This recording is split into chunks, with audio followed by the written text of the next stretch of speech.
Solar वाले हजरात ये हरकतें करते हैं। अब जब आंधी आई है, जो मैक्सिमम चीजें गिरी हैं ना पूरे पंजाब में, वो ये सोलर पैनल गिरे हैं।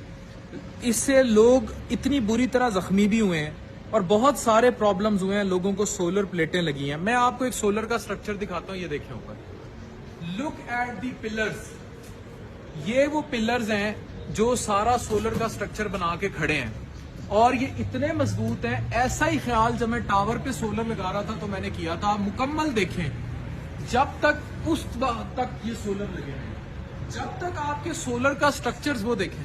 अब इसमें होता क्या है, लोग पैसे भी बचाते हैं और लोग पाकिस्तान में जो एक ट्रेंड है ना कि पैसे बचा लें, वहां तक देखें आप, पैसे बचा लें और जलील कर दें। ये नहीं पता होता कि लोगों की जान भी जाती है।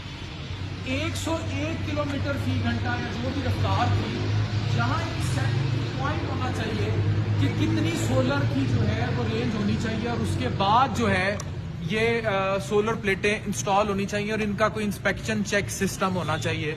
इतनी सी बात थी, नहीं तो आपके घरों पे जो लगे हुए सोलर हैं वो किसी भी टाइम मौत का सामान है। बात आज समझ लीजिए।